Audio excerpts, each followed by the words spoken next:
Bonjour à tous. Comme vous le savez, Toxin ne prend pas de vacances et le Conseil constitutionnel non plus apparemment. Le 6 août 2026, le Conseil constitutionnel a validé dans son intégralité et sans la moindre mesure, sans la moindre censure ni réserve, la loi actualisant la loi de programmation militaire pour les années 2024-2030. Je vous joins ici le communiqué de presse donc qui date du 6 août du Conseil constitutionnel avec un petit zoom pour que vous puissiez voir un peu mieux de quoi il s'agit. Alors, pour rappel, donc, le 6 juillet 2026, plus d'une soixantaine de députés, principalement des groupes de la France Insoumise, les écologistes et sociales et la gauche démocrate, avaient saisi les sages. Ils contestaient la disposition de 5 articles de ce texte. 5 articles, dont un, celui qui soulève de nombreuses questions, puisqu'il créait un nouveau régime d'exception, celui de l'état d'alerte de sécurité nationale. Alors concrètement, qu'est-ce que créer ce nouveau régime d'exception? Eh bien, il peut être déclenché par simple décret en Conseil des ministres, donc sur une décision de l'exécutif, sans vote préalable au Parlement. Les assemblées ne sont qu'informées, c'est-à-dire sans délai, après, a posteriori, et le Parlement, de ce fait, est largement écarté de son déclenchement. Alors, ça commence à faire beaucoup. Interdiction des réseaux sociaux au moins de 15 ans, avec vérification, vous savez, d'identité pour tout le monde à partir du mois de septembre. Discours officiel saturé sur la menace russe que personne ne voit sauf le gouvernement et les candidats qui ont été prétendument victimes d'opérations de désinformation. Projet de loi déposé par Sébastien Lecornu et Laurent Nunez contre les ingérences étrangères. Nouveau concept d'ingérence intérieure et maintenant donc la création d'un nouvel état d'alerte de sécurité nationale. Alors la question que l'on peut se poser, c'est pourquoi créer un nouveau régime d'exception, un nouvel état d'alerte de sécurité nationale, alors qu'il existe déjà 3 états d'exception permanents, permanents, l'état de siège, l'état d'urgence et l'article 16 de la Constitution, et qu'il en existe deux autres qui sont l'état d'urgence sanitaire et la théorie des circonstances exceptionnelles. Alors, je suis ravie d'accueillir aujourd'hui et Pierre-Yves Rougeron pour en parler. Merci beaucoup à tous les deux d'avoir accepté mon invitation. Merci à vous. Bonjour Axel et merci. Alors Guilain Benessa, nos auditeurs, ainsi que Pierre-Yves Rougeron, nos auditeurs vous connaissent bien. Guilain Benessa, je le rappelle, vous êtes avocat, docteur en droit, enseignant à l'Université de Strasbourg, auteur de multiples ouvrages, dont dernièrement Nos vrais maîtres, qui a été publié aux éditions de l'Artilleur. Et Pierre-Yves Rougeron, vous êtes juriste, spécialiste en intelligence économique, directeur de la revue Perspective Libre et président et fondateur du Cercle Aristote. Et d'ailleurs, pour nos éditeurs, est-ce que vous pouvez nous dire quand est-ce que le Cercle Aristote reprend ? Le premier lundi de septembre. D'accord. Premier lundi de septembre, comme chaque année. Eh bien, j'invite tous nos auditeurs à marquer la date dans leur agenda. Alors, ma première question... Ils peuvent question... se renseigner sur cerclearistote.fr, si d'ailleurs ils veulent des lectures estivales qu'ils n'hésitent pas. Oui, et j'ajouterai d'ailleurs donc le lien du livre de Guilain Benessa dans la description YouTube, si vous voulez vous le procurer, ainsi que le lien de la revue Perspective. Excellent bouquin. Et la chaîne YouTube du Cercle Aristote. Alors, je repose ma question. Pourquoi créer un nouvel état quelle est votre première impression sur cette loi de programmation militaire pour les années 2024-2030 et pourquoi, à votre avis, est-il nécessaire de créer un nouvel état d'alerte de sécurité nationale ? Je ne sais pas qui veut commencer. Pierre-Yves Rougeron, peut-être ? Alors, il faut qu'on prenne un tout petit peu de champ historique pour comprendre ce que ça veut dire. En réalité, vous êtes au confluent de 3 phénomènes de décadence totalement endogènes. D'accord ? On peut dire que le diable s'habille en chapka, etc., et que c'est la faute des Russes. Il n'y a pas de souci. Je voyais un tuto TikTok il y a quelques jours qui disait « J'ai foiré mon omelette, c'est la faute des Russes ». Tout est de la faute des Russes aujourd'hui. Bon. En réalité, ce sont des phénomènes infiniment plus profonds. Nous arrivons au confluent de 3 phénomènes simples. Le premier, c'est que nous avons des sociétés occidentales, et la France en fait partie, qui sont épuisées symboliquement. Pourquoi ? Par une overdose de mensonges. On a menti, et on a fait un état de mensonge permanent qu'on a appelé la guerre froide pendant 40 ans, que même les grands esprits avaient vu comme un mensonge. Je vais vous citer Raymond Aron, qui, malgré ses infidélités aux intérêts de la France, reste toujours quelqu'un que les gens aiment. Je ne sais pas pourquoi d'ailleurs, mais pourquoi pas. Il disait, guerre impossible, paix improbable. Bon. Donc, si vous voulez, pendant des années, on a utilisé la peur comme système. Or, théoriquement, les gouvernements démocratiques ont cela de différent avec les tyrannies qu'ils ne reposent pas sur la peur. La peur est un vieux système de domination, mais on a réappris à l'utiliser. C'est pour ça d'ailleurs qu'après la guerre froide, on va vous faire peur avec tout et n'importe quoi. Du djihadiste armé comme un jardinier jusqu'au virus grippal qui tue tout le monde. J'ai la trouille, donc je suis. Bon. Et donc, pour pouvoir, faire vivre les peurs, on a créé un régime administratif pour ce faire, qui fait un truc extraordinaire, qui pour l'instant était l'avantage du Mexique. Je vous rappelle que le grand parti mexicain, c'était le Parti révolutionnaire institutionnel. Eh bien, nous, on a créé l'état d'exception permanent. Le régime administratif qui va avec l'administration de la peur, qui est un régime horizontal, strictement de logique d'administration, contre la logique institutionnelle de l'État. Ça, c'est le deuxième point de l'intersection. Gouvernance par la peur, donc fin de la démocratie, vu que la démocratie ne se fait pas sur la peur. Fin de l'État, c'est-à-dire que l'État va devenir va être digéré par son administration pour inculquer, au sens grec du terme, inculquer, ça vient de calx, le talon, incalcare, enfoncer quelque chose dans la bouche de quelqu'un à coup de talon. Donc, on va inculquer des décisions prises par d'autres. Deuxième branche de l'équation. Dernière branche, je vous ai parlé de l'intersection de 3 faits. Troisième fait, les populations qu'on pensait avoir neutralisées politiquement par la gouvernance heureuse, tout ce narratif, et par la peur, commencent à avoir moins peur. Entre autres parce qu'elles ont recouvré un léger semblant d'iségorie. L'iségorie, droit d'accès égal à la parole, base de la démocratie. Depuis 25 siècles. Cette iségorie fait peur. C'est pour ça d'ailleurs qu'on essaye de la museler. À Toxin, vous voyez à peu près de quoi je veux parler. Parce que vous êtes dans ce viseur, moi aussi, Guilain aussi, enfin on l'est tous. Très bien. Donc, les populations commencent à se dire c'est pas ce qu'on m'avait promis. Pourquoi ? Parce que les populations, elles ont un pacte, non pas avec l'administration, mais avec l'État. Nous renonçons à une part de nos libertés dans ce qu'elles ont d'extravagant pour vivre ensemble. Je ne tuerai pas mon voisin, d'accord ?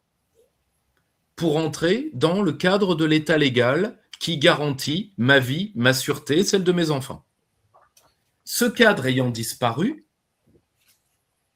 et on ne me propose que des maîtres dont je ne connais pas le nom, sur lesquels je ne peux rien, qui ne sont même pas français d'ailleurs pour la plupart, et leurs laquais qui sont les journalistes, les juges et l'État administratif, c'est-à-dire, par exemple, l'État constabulaire, donc si vous préférez les flics. Et c'est tout d'ailleurs ce qu'on envoie aux populations, vu que l'État de lien, c'était l'école des services publics dans la pensée française, a été détruit. Les hôpitaux détruits, tout ça détruit.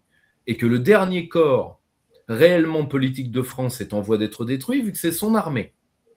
Donc voilà, vous allez voir un État qui va être digéré par son administration, au profit d'une classe dirigeante qui administre par la peur, contre l'ennemi intérieur. Et je dis bien contre l'ennemi intérieur.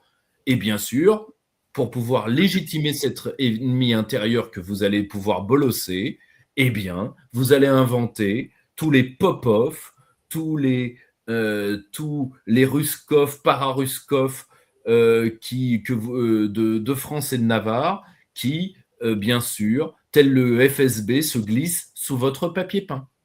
Et donc, voilà. Et bien sûr, pour traquer cet ennemi tellement vaporeux qu'il en est invisible, eh bien, il vous faut un dispositif de traque permanent omniprésent et omnipuissant. Ça s'appelait Big Brother dans le temps. Mais alors, pour résumer, je reprends une citation de Machiavel. C'est pour résumer ce que vous venez de dire, Pierre-Yves Rougeron, c'est celui qui contrôle la peur des gens devient le maître de leurs âmes, de Machiavel. Mais Guylain Bénissa, vous, quelle est votre première impression sur ce nouveau régime d'exception? Écoutez, alors j'aurais pas vraiment cru ça. Vous savez, je vais raconter une histoire personnelle qui est totalement en lien avec cela. J'ai fait une thèse de droit à l'origine, une thèse de doctorat qui était consacrée littéralement à l'état d'exception aux États-Unis après le 11 septembre. Et j'ai notamment eu l'occasion d'échanger personnellement avec l'architecte de la guerre contre le terrorisme de George Bush, un juriste de premier plan, mais un type qui a justifié tout et son contraire pour permettre à ce qui était à l'époque la guerre contre le terrorisme, la War on Terror, tout le monde s'en souvient, en tout cas les moins jeunes s'en souviennent encore, qui était une façon de plier l'État, de plier la machine administrative américaine à un objectif qui était donc l'élimination de l'ennemi. D'accord ? C'était, j'ai un peu vite, mais enfin grosso modo, c'était ça. J'aurais jamais cru, ou plutôt à l'époque, pourquoi je vous raconte cette histoire ? Parce qu'à l'époque, j'ai soutenu ma thèse et un mois plus tard, j'ai évidemment les grands apparatchiks de l'université qui se sont positionnés là-dessus et j'ai eu que des remarques extrêmement agréables, c'est pas la question, mais une m'a dit « ton sujet de thèse n'a aucun intérêt parce que ça n'arrivera jamais en France ». Ça veut dire qu'il n'y avait absolument aucun intérêt à s'intéresser à l'état d'exception aux États-Unis parce que le concept ne vient jamais chez nous, parce qu'en gros, nous, on est gentils, nous, on est bienveillants, nous, on est inclusifs, nous, on est ouverts. On ne sera jamais comme les malades américains qui partent en guerre et en croisade au moins de 5 minutes, vous voyez, et qui se sont inventés à l'époque l'ennemi irakien, l'ennemi afghan, etc., dans cette grande guerre contre Osama Ben Laden et Al-Qaïda. Pourquoi je dis ça ? C'est parce qu'aujourd'hui, je suis frappé de constater que 12 ans plus tard, ce mot est devenu, sans vraiment qu'on en parle, le mot clé de notre temps, l'état d'exception. Traditionnellement, en droit, et je ne veux pas faire un long cours non plus, mais on avait déjà des concepts existants. Vous avez parlé de l'état de siège, Axel, ça existe depuis longtemps. L'état d'urgence existe dans notre Constitution, ça a été prévu comme tel. L'article 16, le fameux article 16 dont on parle environ tous les 4 matins, en s'imaginant qu'Emmanuel Macron allait l'utiliser pour peut-être même annuler ou en tout cas reporter les élections. Et en fait, j'allais dire, ces concepts-là sont datés. Parce qu'en fait, en même temps, et c'est ce qu'on n'a pas vu venir, et là je rejoins totalement ce que Pierre-Yves a dit, c'est que l'État n'est pas, et c'est peut-être ça le piège ultime, c'est qu'à la limite, imaginons Emmanuel Macron utiliser l'article 16, état d'exception par nature, d'accord ? Il devrait personnaliser la mesure. C'est-à-dire qu'il devrait dire, moi, président de la République, d'accord, je décide de recourir au plein pouvoir dans la mesure où j'estime qu'il y a des circonstances particulières, des circonstances exceptionnelles, etc., qui justifient notamment l'intégrité du territoire, un péril imminent, d'accord, qui justifierait l'invocation de l'article 16. Mais ce n'est pas ainsi que les choses tournent. Ce n'est pas ainsi que les choses tournent. Les choses tournent, Pierre-Yves a raison, parce que l'État est en train exclusivement de se disloquer ou de se fondre dans une masse administrative. Ça fait longtemps, on appelle ça souvent la technocratie ou l'État profond, c'est la même chose. C'est-à-dire qu'en réalité, le pouvoir de l'administration prend le pas sur le reste. C'est d'ailleurs pour ça, juste je fais une petite parenthèse, c'est pour ça que si vous regardez l'organigramme d'une partie de l'administration française, l'organigramme ne change jamais. C'est-à-dire que les gens qu'on connaît mal, les vrais maîtres dont je parle d'ailleurs avec les juges, ce sont les mêmes sur des décennies qui se cooptent, qui restent en place, qui font tourner la machine et qui désormais l'affrontent et sont destinés, selon ce type de théorie, à la faire perdurer par les temps à venir. C'est-à-dire qu'en fait, vous avez une carcasse légale, soi-disant légitime, où vous reconnaissez quelque part le président de la République, le Parlement, etc.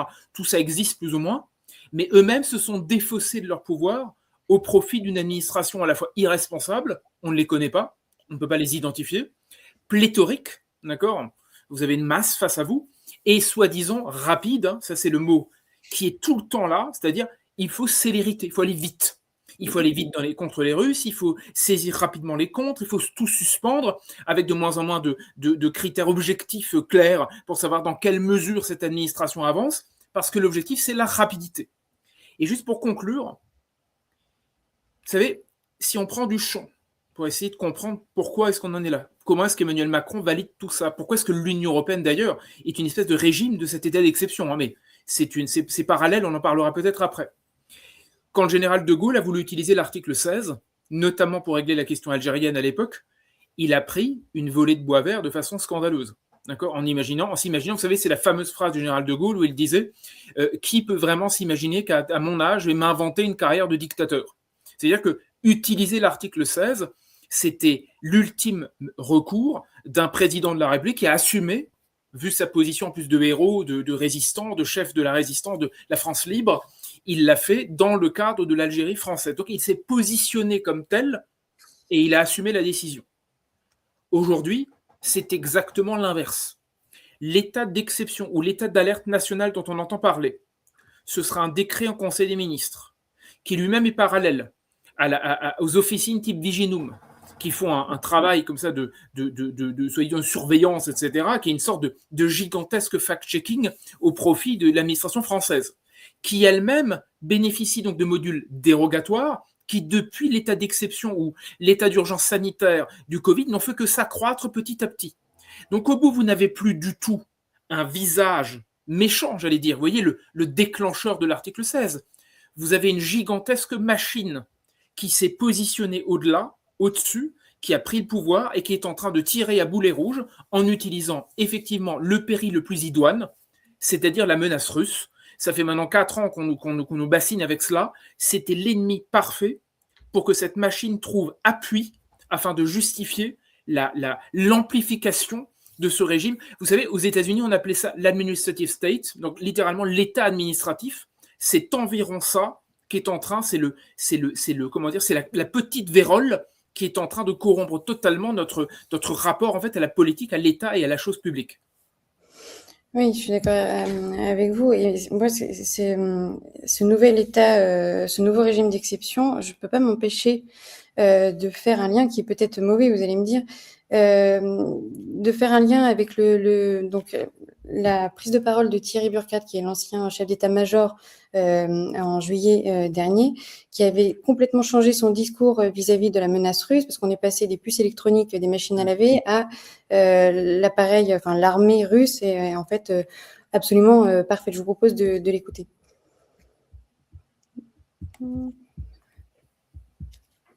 Conventionnelle, une puissance nucléaire, une puissance conventionnelle. Quand on parle de modèle d'armée complet, en fait, la Russie est un modèle d'armée complet, mais jusqu'au bout des ongles. Et dans l'armée russe aujourd'hui, je ne vois pas de capacité qui manque, depuis les capacités de brouillage, de guerre électronique, au système de défense solaire, au système d'artillerie, feu dans la profondeur avec un étagement, un système de force conventionnelle, très engrainé avec la guerre informationnelle. Réussir à mettre tout ceci en jeu et le faire efficacement est probablement un autre sujet. Mais globalement, sur le papier, l'armée russe dispose de tout ce qu'il faut, tout. Ça, c'est la puissance conventionnelle. La puissance nucléaire aussi, quand la Russie est obligée de réduire ses priorités, la dernière chose sur laquelle elle fixe ses priorités, c'est sa dissuasion nucléaire, qui a une dissuasion nucléaire qui est aussi complète, avec des vecteurs terrestres, des vecteurs sous-marins, des vecteurs aviation à long rayon d'action, des armes stratégiques, des armes tactiques, avec une doctrine et une chaîne de commandement qui est extrêmement robuste, testée, sondée. Donc c'est véritablement quelque chose sur lequel s'appuie la Russie pour poser sa puissance. Ce qui me fait également penser à un sujet qui est revenu à de multiples reprises pendant cette année, c'est la dissuasion nucléaire française, le changement de doctrine sur la dissuasion nucléaire. Notamment Emmanuel Macron, en mars 2026, avait annoncé lors de son discours à l'île Longue que le demi-siècle à venir, le 21e siècle, sera un siècle nucléaire. On l'écoute. Le siècle qui vient sera un âge d'armes nucléaires. La France, déterminée, libre, confiante, y tiendra tout son rôle. Elle continuera de se fortifier et pour son propre bénéfice, elle arrimera ce cap sur l'Atlantique au socle européen. Tel est mon message aujourd'hui. Soyons puissants, soyons unis, soyons libres. Vive la République! Dans ce monde... Soyons puissants, pour être libre, il faut être craint. Voilà. Oui. peut pas m'empêcher, alors c'est peut-être moi qui vois la mauvaise bête, qui vois le loup un petit peu partout, mais on le voit, les pays européens sont tous dans une fuite en avant sur la remilitarisation, que ce soit l'Allemagne qui demande à ses hommes de 17 à 45 ans de devoir remplir un formulaire à partir du moment où ils partent plus de 3 mois. Ils doivent remplir aussi un questionnaire à partir de 18 ans. En France également. Est-ce que ce nouvel état de sécurité nationale ne permettrait pas, sans le dire, c'est-à-dire de créer du droit pour se détacher du droit, et donc de se préparer à un conflit de haute intensité, ou en tout cas de s'appuyer sur cet état d'alerte de sécurité nationale pour faire passer en douce certaines choses, et donc sans l'avis du Parlement, puisque c'est, je le rappelle, le pouvoir, l'exécutif, qui choisira, qui déterminera ce qu'est une menace pour déclencher donc ce nouveau régime d'exception. Guylain Benissa ou Pierre Rougeron, lequel de vous deux souhaite réagir? Oui, alors juste une remarque préliminaire. Vous venez passer un extrait qu'Emmanuel Macron, qui parle de guerre nucléaire, et donc le siècle sera nucléaire ou le millénaire sera nucléaire. Avec lui, de toute façon, l'histoire sera nucléaire ou pas selon son propre discours, hein, parce qu'on sait bien que Emmanuel Macron a une espèce de parole pendante pour tout. Enfin bon, bref, c'est un autre sujet. Je pense qu'il faut s'arrêter 2 secondes sur un point précis, c'est que le chef, ou plutôt le père spirituel d'Emmanuel Macron, dont il a rédigé la préface, Emmanuel Macron, s'appelle Jean Monnet. Jean Monnet, quand il écrit, à l'époque, quand il commence l'Union européenne, enfin, lance la construction européenne, par-delà l'Europe, il y a un point précis qui me paraît absolument fondamental. Jean Monnet ne voulait surtout pas que la France ait l'arme de dissuasion nucléaire. Jean Monnet voulait que nous ne l'ayons jamais, parce qu'il voulait précisément que nous dépendions exclusivement du parapluie nucléaire américain. Et bien parce qu'il voulait vendre la France aux États-Unis, c'est-à-dire qu'il voulait vendre absolument tout, qu'il ne reste rien. Or, grâce au général de Gaulle et à quelques autres quand même qui ont un peu poursuivi, ils n'étaient pas très nombreux, mais un peu poursuivi la chose, nous avons le nucléaire. Tant et si vrai d'ailleurs que de Gaulle envisageait même un référendum sur le nucléaire, tellement il en avait marre de la pression autour de lui quant à l'abandon ou l'absence de volonté de certains d'avoir l'arme nucléaire. Donc vous voyez que c'est très cocasse d'entendre Macron, qui est honnêtement la réincarnation en plus jeune, en peut-être un peu moins banquier et un peu, faut le dire, plus gay cocaïno-festif aussi. Voilà, certainement, mais il faut le dire un peu plus séduisant aussi physiquement parlant. Il peut aller sur un jet ski, ce qui n'était pas trop le cas de Jean Monnet à l'époque. Bon, les époques produisent les héros qu'on a, hein, d'accord, ou les anti-héros qu'on a. Bref, tout ça pour dire que c'est assez cocasse de l'entendre agiter le nucléaire, parce que si on avait entendu son père spirituel, on n'aurait pas le nucléaire. Ce qui veut dire que moi, ce qui me gêne là-dedans, et c'est mon première remarque. Deuxième remarque, ce qui me gêne profondément quand j'entends cela, c'est que Emmanuel Macron, je constate que nombre de fact-checkers et nombre de vérificateurs officiels, ou plutôt la Pravda, nous expliquent qu'il n'y aura jamais de partage de l'arme nucléaire, qu'en réalité c'est du bidon, que c'est la vision des complotistes. À mon avis, Pierre-Yves et moi sommes d'immondes complotistes, puisque précisément depuis le départ, nous agitons le chiffon rouge en voyant très bien venir ce qui va venir, c'est-à-dire nous allons déshabiller la France pour bosser avec les autres et vendre le bouton nucléaire français, et donc revenir à la logique de Jean Monnet, qui ne voulait pas que nous ayons l'arme nucléaire. Finalement, Macron fait ce que Monnet voulait. D'accord ? Pourquoi je dis ça ? Parce que c'est là qu'il faut saisir le jeu extrêmement facile des circonstances, de la menace russe et de l'Europe, qui pourra achever son projet par le biais de l'abandon en réalité de ce que nous sommes. Depuis le départ, le fédéralisme européen n'a jamais été rien d'autre qu'une espèce de machine à supprimer des compétences et des pouvoirs que nous avons pour les reprendre à son compte, mais en même temps les abolir. C'est une machine, c'est pas une puissance, c'est une machine faible. C'est-à-dire que l'objectif, c'est de créer du dénuement, d'une espèce de faiblesse généralisée, etc. Ce qui veut dire que dans la logique d'Emmanuel Macron, l'idée n'est pas du tout de parler du nucléaire parce qu'on faudra l'utiliser demain. L'idée, c'est de modifier complètement le rapport de force pour détruire la France et vendre d'une manière ou d'une autre le nucléaire aux autres. Ça va être une fédéralisation du nucléaire, ça va être un jeu, on a déjà vu venir surgir l'idée d'un conseil commun avec l'Allemagne sur la question du nucléaire, donc tout ça fera l'objet d'un délitement global, ce qui veut dire que quand on entend d'un côté Thierry Burkhardt, vous avez passé tout à l'heure, Axel, l'extrait de Thierry Burkhardt qui nous dit la Russie est totalement opérationnelle sur tous les plans. Guerre informationnelle, guerre algorithmique, guerre numérique, guerre du pétrole, guerre de l'énergie. Bref, la Russie, c'est parfait. Donc si on réfléchit 2 minutes, ça veut dire que la Russie, dont on nous dit tous les jours qu'elle est au bord de perdre la guerre contre l'Ukraine, à peu de choses près, d'accord, c'est une question de temps, les Ukrainiens c'est merveilleux, la Russie n'y arrivera jamais, ils sont en train de se planter en race campagne depuis des années. LCI tourne en boucle là-dessus. Ça veut dire qu'un État qui a tout, qui est une menace totale, une armée ultra opérationnelle, d'accord, ultra opérationnelle, c'est ce qu'il dit, et donc incapable de mater l'Ukraine, et donc en même temps va revenir chez elle la queue entre les jambes parce qu'elle aura perdu la guerre. Globalement, c'est ce qu'on nous vend. C'est une hyperpuissance d'une ultra faiblesse. Le paradoxe, c'est quand même majeur. Et en même temps, nous avons l'avancée d'une discussion sur le nucléaire qui est la préparation à la dislocation de la... Vous savez ce qui reste en France? D'accord, je fais du Houellebecq revu à la sauce Macron. Hein, parce que Houellebecq a très bien résumé la chose. Nous sommes un pays de service, pour ce qui en reste, un pays de luxe et de tourisme, parce qu'heureusement, nous avons encore des gens qui viennent claquer leur pognon chez nous, vu que les Français n'ont plus d'argent. On n'attend que des Chinois et des Américains pour dépenser leur pognon chez nous. Ça veut dire que le dernier rempart qui nous restait, c'est la question nucléaire, c'est la dissuasion nucléaire, d'accord, puisque on est en train de brader le reste.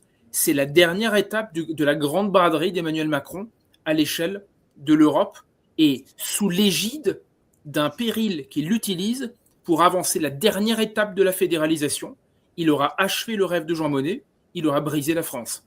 Je ne dis pas que ce sera fait en 5 minutes, mais c'est quand même ce qui suinte à peine entre les plis du discours qu'il tient, qui est le même que celui de son père spirituel, dont il a rédigé les mémoires, la préface des mémoires de Jean Monnet, aux côtés d'Ursula von der Leyen.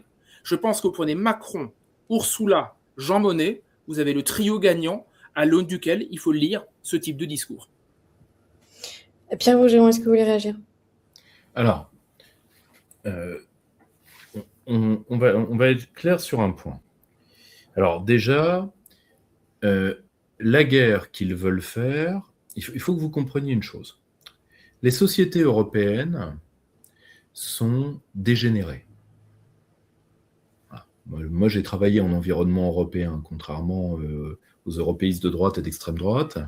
D'ailleurs, je vous coupe, je tiens à noter, à souligner que le RN a voté en faveur, ne faisait pas partie des opposants de la saisine, en tout cas, des sages.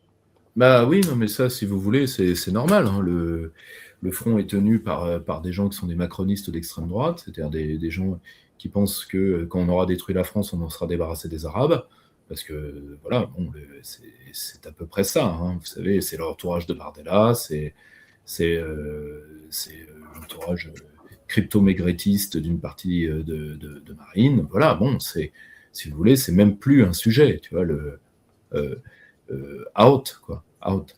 Donc, ce qu'il faut bien avoir en tête, c'est que la guerre qui est préparée, je revois sur je ne vais pas dire que Burqa est l'équivalent de Gamelin, parce que Gamelin n'aurait pas mérité d'être pendu, Burqa oui. Donc, et puis Gamelin était meilleur militaire que Burqa ne l'est. Hein. Gamelin, il n'a pas eu ses étoiles au rattrapage. Donc, le problème, c'est que c'est le même mec qui nous disait que la Russie était tellement dans la merde que ses soldats se déplaçaient à dos de chameau avec des machines à laver sur le dos. On parle bien du même homme. Oui, d'accord. Il n'y a pas 40 burkas dans l'armée française. On est bien d'accord, c'est bien le même mec. Donc, vous voyez bien que tout ça est du flanc. En réalité, les sociétés européennes sont dégénérées. Et les élites européennes qui les ont dégénérées, et ça, Jean Dutour, le grand écrivain gaulliste, avait très bien dit pourquoi. Le salut est individuel. D'accord ?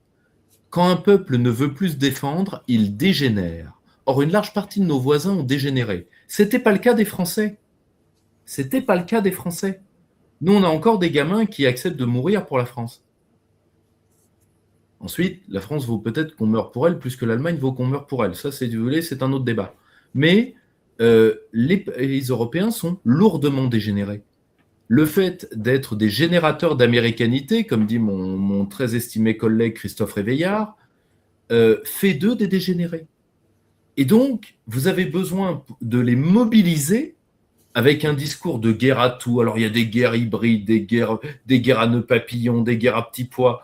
Il y a des guerres partout, tout simplement parce que vous ne savez pas ce qu'est la guerre. La guerre est un phénomène social et politique total.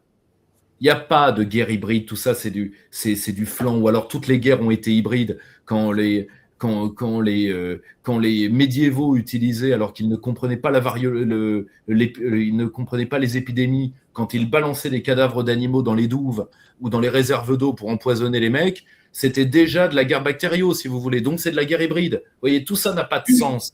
C'est juste de saturer avec le mot guerre pour mobiliser des populations que vous avez débilisées, que vous avez fait dégénérer. C'est vous qui êtes responsable. Et donc, vous inventez un ennemi commode qui n'y a strictement rien à voir. D'accord ? N'y a strictement rien à voir. Si les Européens sont de plus en plus en mauvaise santé, sont de plus en plus ignares, de plus en plus débiles et de plus en plus manipulables, c'est pas la faute des Popov. Les Popov, ils ont leurs problèmes et leurs servitudes. Mais vous voyez ce que je veux dire ? Vous saturez d'un discours de guerre pour mobiliser des populations qui sont repues et rompues parce que vous les avez brisées. Et donc, vous les obsédez d'un discours martial que vous ne maîtrisez pas parce qu'il suffit d'entendre Macron pour dire « c'est ça le chef de guerre ». Et Zelensky, c'est ça Churchill. Excusez-moi, moi, j'ai jamais vu, on n'a pas vu les mêmes heures sombres. D'accord ? Moi, j'ai jamais vu Churchill jouer du piano avec son bas-ventre. On est d'accord ? Bon, donc on ne parle pas du même homme. Donc, vous voyez, vous avez besoin de construire un narratif guerrier pour pouvoir continuer à foutre les boules aux gens et à leur faire les poches et à leur prendre, ce que Guilain a très bien dit, le peu qui reste d'eux pour pouvoir bâtir enfin votre prison germanomorphe qu'on appelle l'Union européenne, qui, je le dis, et je le dis principalement à destination des gens de droite et d'extrême droite, qui sont aujourd'hui les fers de lance de la connerie, comme ils l'ont souvent, comme leurs parents l'ont été dans les années 30 souvent, qui est de dire, vous pensez que vous allez sauver les différents peuples européens avec ça, alors que objectivement, ça ne fait que pour vous espérer une collaboration qui fera de vous autre chose que ce que vous êtes, c'est-à-dire pas grand-chose, mais qui mènera tous les peuples européens à l'abattoir. Ce sont des stratégies, il faut bien le comprendre, ce sont des stratégies perdantes. La stratégie de la France de se saigner pour sauver l'Europe, alors que les pays européens vont disparaître pour la plupart. La stratégie du passager clandestin, qui est celle des Rital, qui fait venir 500 000 immigrés par an, heureusement qu'ils sont d'extrême droite. La stratégie de l'Allemagne, qui est d'essayer de sauver Rheinmetall en passant des commandes d'armement pour espérer revendre à la fin ces armes en discount, comme ils l'ont fait à la fin de la guerre froide, tout ça est foireux. Tout ça est foireux. Pour éviter de voir le monde tel qu'il est, c'est-à-dire que l'Union européenne est la dernière institution de la guerre froide, elle est la plus vermoulue, toutes les autres sont en train de crever ou de se réformer, ce qui est le cas de l'ONU, et encore, l'ONU a encore de beaux restes, parce qu'elle a su se réformer un peu, quand même. Ce qui est le cas du FMI, qui sait déjà qu'il ne vendra plus un caramel à personne, ce qui est le cas également de la Banque mondiale, ce qui est le cas, alors encore plus de l'Organisation mondiale de la santé, qui elle maintenant est sur les jantes, eh bien la seule qui est fière d'elle comme un oiseau qui chante depuis un tas de fumier, c'est l'Union européenne. Le monde n'a plus besoin de quelque chose comme l'Union européenne. Et aujourd'hui, on essaye d'enfermer une fois pour toutes les populations âgées et terrorisées d'Europe. Ça tombe bien, on les a terrorisées, débilisées nous-mêmes, pour ensuite leur faire les poches. Mais ça ne se fera que 2 minutes, monsieur le bourreau, pas plus.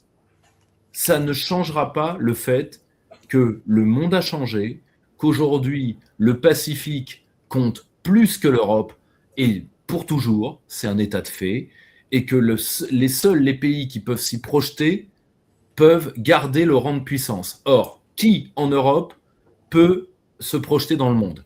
La France, la Grande-Bretagne. Tout le reste, rideau.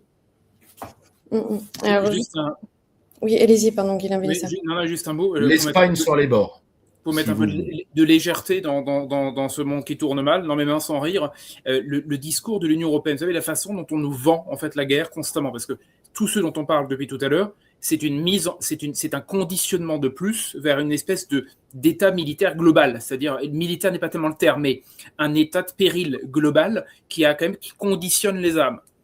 Tous ceux qui nous vendent cela me font penser, vous savez, à quelque chose qu'on a beaucoup oublié, c'est un navet resté un navet dans l'histoire du cinéma américain. Ça s'appelle Les Bérets Verts. Les Bérets Verts, film de John Wayne, qui, à l'époque, faisait l'apologie de la guerre du Vietnam. On va y aller pour un soutien pour les boys.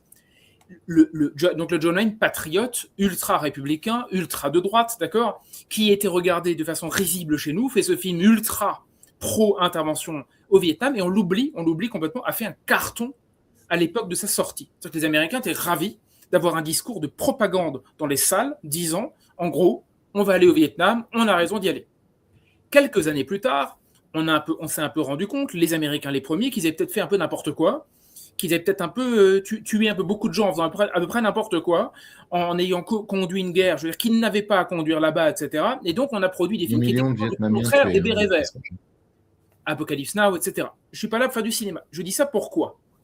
Parce qu'aujourd'hui, Emmanuel Macron, c'est notre John Wayne local, d'accord, qui n'a évidemment ni le style, ni le talent, d'accord, ni l'épaisseur. Il n'empêche, il a un discours va-t-en-guerre qui est celui-là même, qui théoriquement devrait valoir à nos intellectuels, à notre centre, à notre socialisme ou à nos gens de droite, de théoriquement monter au front pour réclamer d'arrêter ce type de discours, qui est exactement ce qu'ils ont vilipendé, critiqué, etc., lorsque les autres le tiennent.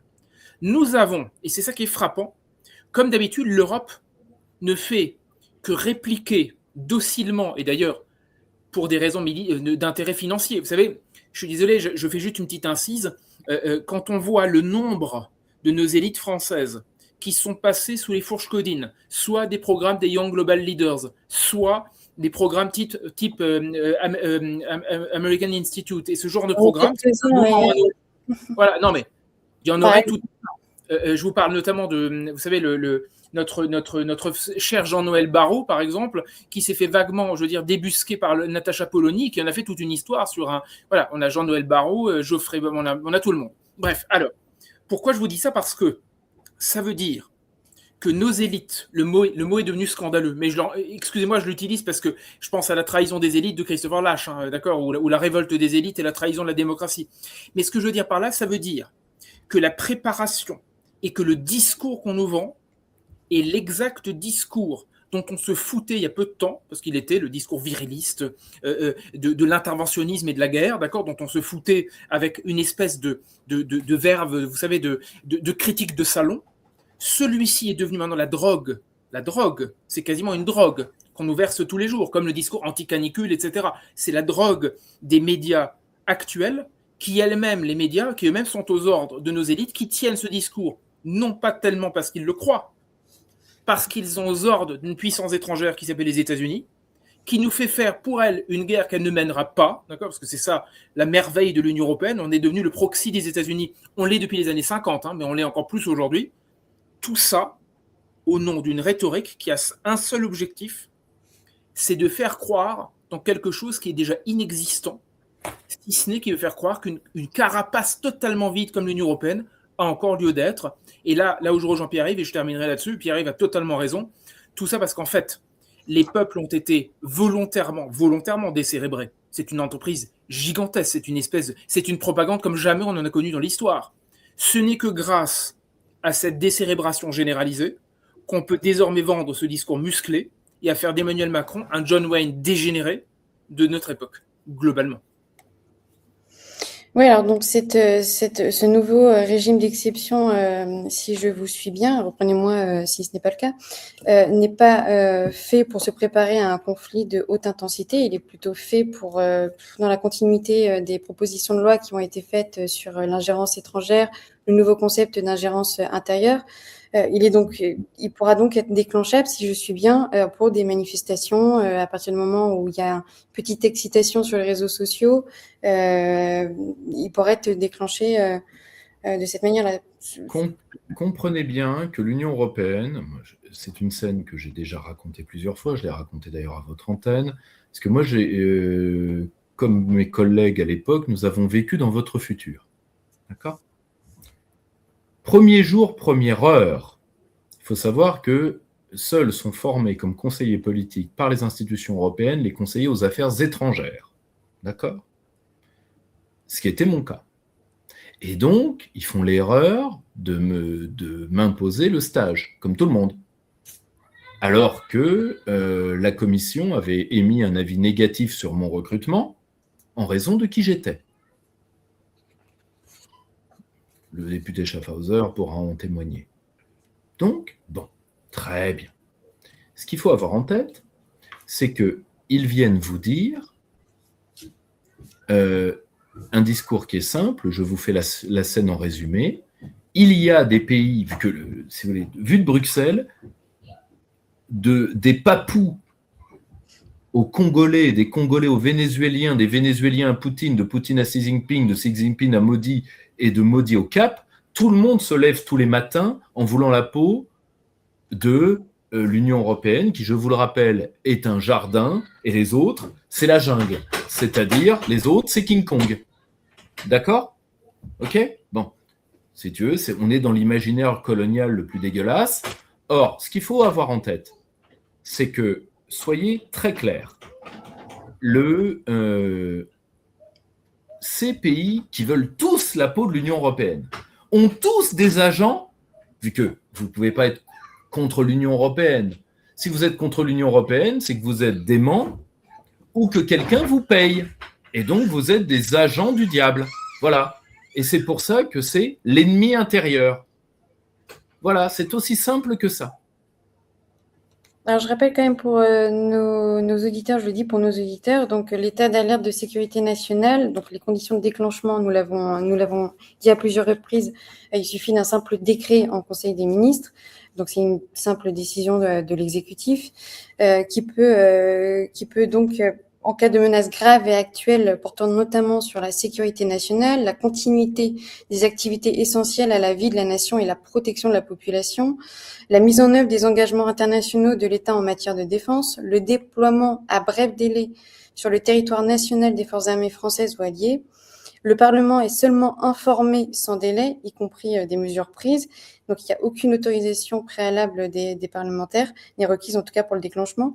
Et le décret peut être contesté, mais seulement en Conseil d'État après son exécution, son application. Et la durée initiale est limitée à 2 mois, prolongeable ensuite par le Parlement. Donc concrètement, cela peut être utilisé pour les présidentielles, avec la menace d'ingérence russe. Bien sûr. Oui, mais c'est bien le problème. C'est que il faut être clair, on est au tout début on est au tout début. On en voit déjà les stigmates, hein, mais on est au début d'une mutation extrêmement profonde. Et extrêmement profonde, le mot est faible. C'est-à-dire que il faut quand même. Je me permets, je dézoome 2 secondes. L'été que nous traversons, d'accord ? Je résume, je dézoome un peu. On a d'un côté une candidature, des candidatures qui se multiplient, comme des petits pains d'ailleurs, où on a finalement des candidats les plus lamentables qu'on ait jamais connus. Faut être clair, j'ai honte d'être français quand je vois l'état de la présidentielle française, hein, la grand-messe voulue par le général de Gaulle. On a donc Marine Tondelier qui nous fait son tour de France, d'accord ? Tour de France, d'ailleurs que j'ai déjà ausculté ici sur Toxin, et on a Gabriel Attal qui fait de la boxe, qui s'essaye à quelques coups de savate avec un boxeur professionnel.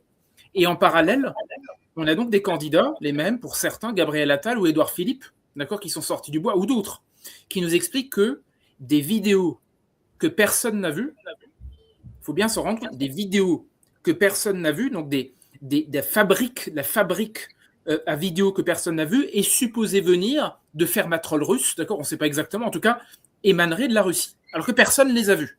Donc, même Viginium qui a alerté Gabriel Attal a confirmé que c'était un pétard mouillé. Voilà, non mais oui, mais l'intérêt, si vous voulez, je suis tout à fait d'accord avec ça. Déjà, soit les Russes sont des génies, d'accord, et c'est pas compliqué à comprendre. Soit les Russes sont des génies, auquel cas ils sont finalement vraiment très nuls, d'accord. Soit c'est officiellement des imbéciles et on surestime totalement le péril, parce que si l'ingérence n'a aucun résultat, c'est qu'elle est ratée. Je veux dire, c'est pas difficile à comprendre. Je dis ça parce que, regardez, nous croyons, enfin nous, beaucoup de gens croyaient que la présidentielle se résumerait finalement à un seul mot d'ordre qui était Marine et son bracelet électronique contre le reste du monde. Ça veut dire qu'on aurait eu d'un côté la condamnée qui attend le résultat de son pourvoi en cassation, qui n'a pas son bracelet, mais grâce à son pourvoi, etc. Et qu'on aurait d'un côté les gentils, donc la classe politique dans son intégralité, contre la méchante Marine Le Pen, condamnée par la justice, malgré son pourvoi qui la rend quand même actuellement candidate. Mais en réalité, le discours n'est pas là. Le discours de la présidentielle qu'on est en train de vivre est un discours extrêmement clair. Nous avons d'un côté, et là Pierre-Yves a raison, nous avons d'un côté les ennemis intérieurs, donc ceux qui sont proches de la Russie, supposément, artificiellement, virtuellement, mais en gros le camp des méchants. On parle de moins en moins de tout le reste, les autres sujets ont disparu, mais disparu des radars. On a regardé l'inflation, l'énergie, la crise de l'énergie, qui est totalement d'origine européenne, en grande partie. Tout ça a disparu sur un discours qui, depuis 8 jours qu'on se parle en plein été, on ne parle que de la Russie, des vidéos fabriquées, et on a mis, si je ne me trompe pas, 6 jours, à ce qu'RTL reconnaisse elle-même, RTL, donc un des médias français, a reconnu, semble-t-il, que personne n'avait vu la soi-disant vidéo, d'accord, d'Édouard Philippe, faite par Poutine et les autres, d'accord. Ça veut dire que l'installation de la présidentielle se fait exclusivement sur la Russie. Meilleure façon d'éliminer les dettes, le bilan, tout ce que je veux dire, le désastre des 10 ans de Macronie, premièrement. Et surtout, ça veut dire que ça fait des années que je dis la même chose, moi. Ça fait des années que je le dis. Je ne suis pas le seul, mais tout de même. L'Union européenne nous a fait croire qu'elle était l'état de droit maximal. Donc si on est contre l'Union européenne, on est contre l'état de droit. C'était déjà une première façon d'éteindre tout. Parce que quand vous êtes contre l'état de droit, concrètement, vous êtes un autoritaire, un populiste, un méchant, enfin bref, vous êtes à rayer de la carte. Mais maintenant, c'est même plus ça. Et là, Pierre-Yves a raison. L'Union européenne nous a dit qu'elle était l'état de droit, donc on ne pouvait pas la critiquer. Mais maintenant, c'est pire que ça. C'est que l'Union européenne est l'état de droit, et tous ceux qui sont contre l'état de droit sont pro-russes. Donc vous n'êtes pas seulement un sceptique du modèle européen, vous êtes un rallié au Kremlin. Ça veut dire qu'il ne vous restera plus d'alternative pour la suite. Donc soit l'étau se dessert un peu, et le combat est mené. Pour l'instant, je reste un petit peu sceptique. Soit vous laissez l'étau se poursuivre, et je me demande franchement dans quel état sera la présidentielle, si d'un côté, vous avez une Marine Le Pen dont on ne sait même pas si elle pourra se présenter alors qu'elle fait 40% dans les sondages. On a beau penser ce qu'on veut d'elle, c'est pas la question, mais elle doit pouvoir se présenter. C'est juste une question d'organisation des élections. Et en même temps, si le péril russe s'intensifie et que le discours poursuit et que, au bout, le pouvoir prend des mesures aussi drastiques que contre les Gilets jaunes, hein, d'accord, je rappelle quand même que contre les Gilets jaunes, on a pratiqué contre eux des méthodes dignes de manuels de contre-insurrection. Je veux dire, pour les éborgner. Voilà la façon dont on a réalisé la chose. Voilà la façon dont le gouvernement a instruit, je veux dire, les Gilets jaunes. Si tout ça continue sur le modèle, cette fois-ci, du péril russe, je ne donne pas cher de l'État à la politique française dans un an. Ça, c'est clair. Sur les médias mainstream, évidemment, mais je ne parle même pas de là, je parle de l'interdiction de certains et la suppression des comptes va s'accélérer d'une façon ou d'une autre. On va trouver des moyens de les faire parler, hein, ou plutôt les faire taire d'ailleurs. Et puis on le voit donc avec ce nouveau régime d'exception que les contre-pouvoirs sont complètement mis de côté, sont bafoués. Et puis on ne va pas se voiler la face tout de même. À l'époque, Mitterrand était contre le suffrage universel et puis finalement ça lui a bien plu. Ici, n'importe qui arriverait au pouvoir, admettons Marine Le Pen ou Jean-Luc Mélenchon, ils vont utiliser ce nouveau régime d'exception. Quel recours est-ce qu'il est possible de faire? Comment est-ce qu'on peut faire pour empêcher justement cette continuité, cette reprise, on va dire, par les successeurs d'Emmanuel Macron? On va être très clair. La Ve République est le meilleur exemple dans l'histoire républicaine de la France de l'équilibre entre puissance et liberté. Voilà. Or, je voudrais corriger quelque chose tout de suite. Ce type de dispositif ne met pas les contre-pouvoirs dehors. Les contre-pouvoirs aiment être dehors en France. Le parlementarisme français est une catastrophe historique. Ça fait jamais que 2 siècles que ça dure, ma chère. Si vous voulez, dans cette loi, il y aurait des droits sur les parlementaires. Mais vous croyez que ça changerait quoi que ce soit? Bien sûr que non. Les parlementaires n'en feraient rien. Parce que, si vous voulez, nous ne sommes pas en Angleterre. Nous ne l'avons jamais été. Le peu de tradition parlementaire réelle que nous avons date de la Troisième République. D'accord? Vous n'étiez pas né, moi non plus, mon regretté père non plus. Donc, si vous voulez, il n'y a pas, ça n'existe pas en France. Parce qu'en France, le problème, c'est qu'il n'y a qu'un seul contre-pouvoir réel, comme il n'y a qu'un seul pouvoir réel, nous, dans notre tradition, qui n'est pas la tradition anglaise. L'Angleterre vit très bien avec son parlementarisme, vous savez pourquoi? Parce que c'est quoi le parlementarisme à la base? C'est un accord de copropriété entre grands propriétaires terriens. C'est ça, et rien de plus. Nous, ça a toujours été un échec. Nous, l'équilibre institutionnel se fait souverain-peuple. Donc le seul contre-pouvoir, c'est le peuple. Et donc, si vous voulez vous sortir de cette ornière, il n'y a qu'une seule chose à faire. Rétablir la Ve République dans son texte de 1962 en liquidant tout ce qui y a été mis, tout ce qui n'a pas été passé par référendum, des référendums dûment passés, on est d'accord, et liquidé. D'accord? Donc, on retourne au texte de 62 quasiment tel quel.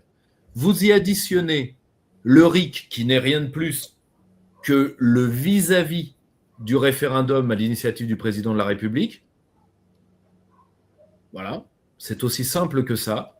C'est-à-dire, le grand délégataire du pouvoir, qui est le président de la République, choisi par le peuple, appelle le souverain pour que le souverain décide, et parfois le souverain dit « j'ai pas le temps que tu m'appelles, j'impose ». Il ne faut pas oublier que le président est un serviteur comme les autres dans le régime de la Ve République. C'est le premier des serviteurs, mais c'est un serviteur quand même.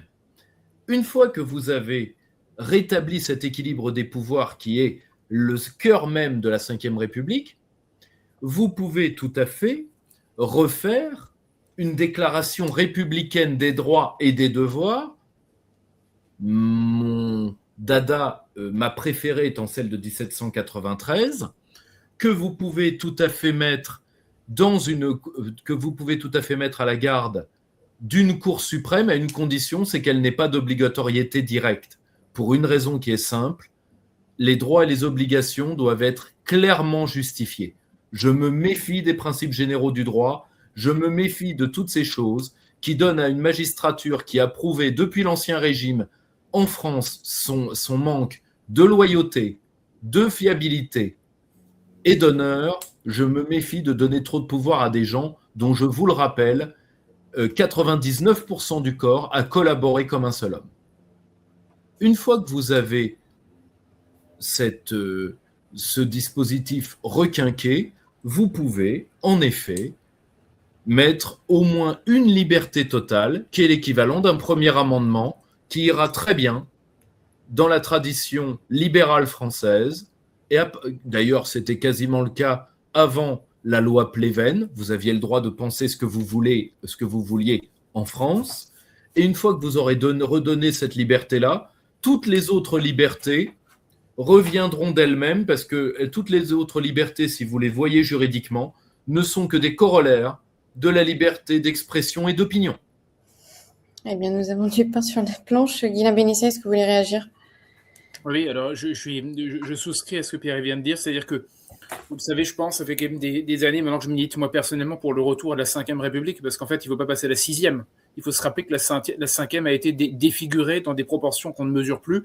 La corruption est bien là, elle est là depuis longtemps. Donc en fait, ce dont on parle aujourd'hui sur la loi de programmation militaire et ce genre de choses, ce sont des dispositifs qui ont permis qui se sont comment dire, agrégés, qui se sont succédés sur la corruption et la petite vérole qui s'est installée, qui s'est levée dans les plis de la Ve République, qui a été défigurée par ceux qui ont suivi le général de Gaulle par la suite. Bref, pourquoi je dis ça? Pour plusieurs observations rapides. Première, c'est que ça fait 2 ans que j'entends un discours qui, depuis la démission, vous voyez, lapsus révélateur certainement, depuis la dissolution de l'Assemblée nationale, il y a un discours que je ne supporte pas, je ne peux pas l'entendre, ça me rend fou parce que chaque fois que je discute, et je vous assure, avec des politiques de soi-disant premier ordre, certains que j'ai croisés, le hasard de plateau, etc., ils me vendent le fait que c'est formidable, ça permet de réinstiller ce qu'on appelle donc le parlementarisme, c'est-à-dire de réintroduire un équilibre à l'intérieur de la Ve République, parce que grâce à la dissolution, l'Assemblée revient en force.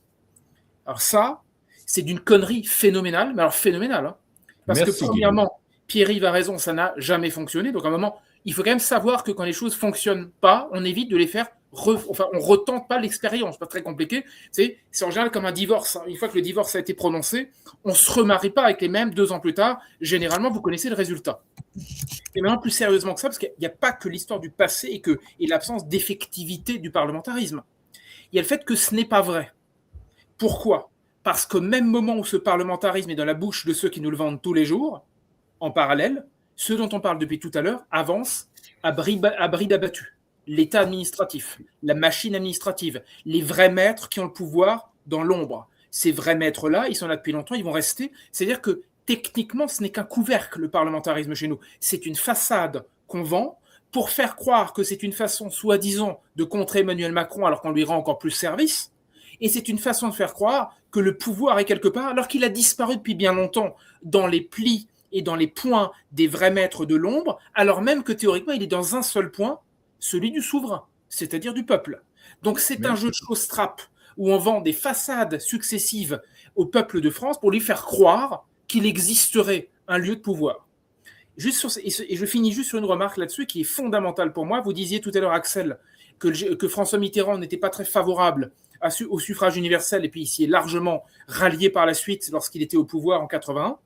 Pour rappeler que dans les grandes années, d'accord, des grands référendums sous De Gaulle, les début 70, on ne peut pas compter le nombre de petites phrases de gens, d'accord, soi-disant de politiques, qui disaient « la démocratie n'est pas au peuple, elle est au Parlement et seulement au Parlement ».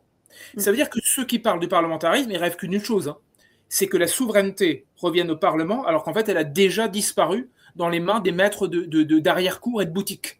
Donc, de toute façon, c'est un discours qui n'a plus lieu d'être. Et maintenant, pour terminer, vous disiez comment est-ce qu'on contre le maillage qui est en train de se mettre en place. Alors là, évidemment, Pierre-Yves le sait très bien. On a eu l'occasion d'ailleurs, il a eu la gentillesse de m'inviter pour en parler tous les deux.